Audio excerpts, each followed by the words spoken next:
حضرت امیر المؤمنین علی ابن ابی طالب علیہ السلام فرماتے ہیں، یہ جملہ ایک ایسا جملہ ہے نہج البلاغہ میں بھی موجود ہے، لیکن عربی زبان کا ایک بہت بڑا ادیب عربی زبان کا ہے جاحظ۔ اس نے اپنی ایک ضخیم کتاب میں البیان والتبیین میں، خاصی ضخیم ہے، کئی 100 صفحے کی کتاب ہے، مولا کا یہ جملہ نقل کیا اور پھر وہیں خود لکھا کتاب میں کہ اگر میری اس ضخیم کتاب میں اس ایک علی ابن ابی طالب علیہ السلام کے اس ایک جملے کے علاوہ کچھ بھی نہ ہوتا تو میری یہ کتاب بہت قیمتی تھی۔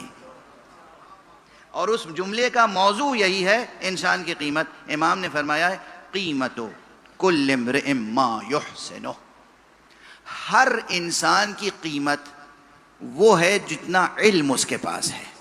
تو اب اگر ہمارے امتیوں کو، ہمارے بچوں کو اپنی قیمت بڑھانی ہے، قدر بڑھانی ہے، ویلیو بڑھانی ہے، تو کیا کرنا ہوگا؟ کریں، جتنا علم حاصل کریں گے اتنا آپ کا نفس بلند ہوتا چلا جائے گا، اس کی ویلیو بڑھتی چلی جائے گی۔ ابھی ویلیو کی بات کر رہا ہوں، اور اسی کے مقابلے میں آپ نے پھر یہ بھی، یا اقل الناس قیمتا اقلهم علما، دیکھو تمام لوگوں میں سب سے کم ویلیو اس کی ہوتی ہے جس کے پاس سب سے کم علم ہو۔ ایک طرف یہ کہا کہ تمہاری ذات کی، تمہارے نفس کی اصل قیمت منحصر ہے کس پر؟ اس علم پر جو تمہارے پاس ہے۔ سمجھ میں آ رہی ہے؟ بالکل توجہ سے، دھیان سے۔ اب تم میں سے ہر ایک کے نفس کی قیمت کی بات ہو رہی ہے۔ ہر ایک نفس کی قدر و قیمت وہ علم ہے جو اس کے پاس ہے، یہ ایک بیان۔ دوسرا بیان فرماتے ہیں کہ کم ترین قیمت اسی کی ہے جس کے پاس کم ترین علم ہو۔ اقل الناس قیمتا اقلهم علما۔ اور اس کے بعد ایک عجیب و غریب فارمولہ بھی دیا، فرمایا کہ کل شیء یضیق بما یجعل فیہ الا وعاء العلم۔ دیکھو ہر شے، ہر ظرف، اگر اس میں کل وعاء یضیق بما یجعل فیہ الا وعاء العلم، ہر شے، ہر ظرف، ہر برتن، ہر کنٹینر وہ پر ہو جاتا ہے اور پھر تنگ ہو جاتا ہے جب اس میں کوئی چیز ڈالی جاتی ہے۔ یعنی آپ کوئی چیز لے کے سرمایہ کرنا چاہیں، جیسے عموماً غریب عوام کو پریشان کرنے کے لیے سرمایہ دار کیا کرتے ہیں؟ ضرورت کی چیزیں بازار سے اٹھائیں اور اپنے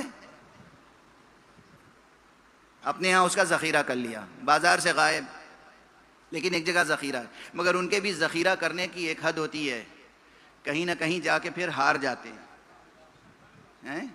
حرام کا ذخیرہ جب ہوتا ہے تو وہ کہیں نہ کہیں پھر ابل پڑتا ہے، بے اختیار بھی آنکھوں کے سامنے آ جاتا ہے، عوام کے سامنے آ جاتا ہے، ٹھیک ہے نا؟ تو ہر ظرف کتنا ہی بڑا ہو، جب اس میں کوئی شے ڈالی جاتی ہے تو وہ لبریز ہو جاتا ہے، پر ہو جاتا ہے، اور پھر اس میں مزید کی گنجائش نہیں رہ جاتی۔ فرماتے ہیں الا وعاء العلم، اللہ نے ظرف علم ایسا بنایا ہے کہ یہ کبھی لبریز نہیں ہوتا، پر نہیں ہوتا۔ جتنا علم حاصل کرتے چلے جاؤ گے تمہارا نفس بڑھتا چلا جائے گا، تمہارا نفس ذہن بڑھتا چلا جائے گا، قلب بڑھتا چلا جائے گا۔ جتنا علم حاصل کرو گے کہیں بھی تمہارے دل میں علم کی زیادتی سے تنگی نہیں پیدا ہوگی۔ اور یہاں تک اگر بات آ گئی تو اب اور عرض کروں، اللہ بے نیاز ہے اور اس نے خدا کی قسم اپنے رسول کو بھی بے نیاز پیدا کیا ہے اور خود اپنے پاس سے علم دے کر پیدا کیا، لیکن ہمیں اور آپ کو سکھانے کے لیے قرآن مجید میں ایک عجیب و غریب آیت رکھ دی، اے میرے پیغمبر تم اللہ سے دعا کیا کرو، رب زدنی علما، پروردگار میرے علم میں اضافہ فرما۔ جب رسول کو بتایا گیا کہ آپ کہیے رب زدنی علما، تو ہم اور آپ کیا کہیں؟ کس صحرا کے ذرے ہیں؟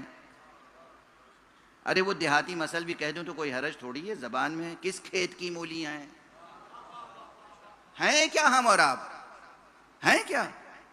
اللہ کے رسول کو اللہ نے کہا کہ قل رب زدنی علما، اے رسول آپ دعا کیا کیجئے، کہا کیجئے مسلسل پہ ہم، اے پروردگار میرے علم میں اضافہ کر، اے پروردگار میرے علم میں اضافہ کر۔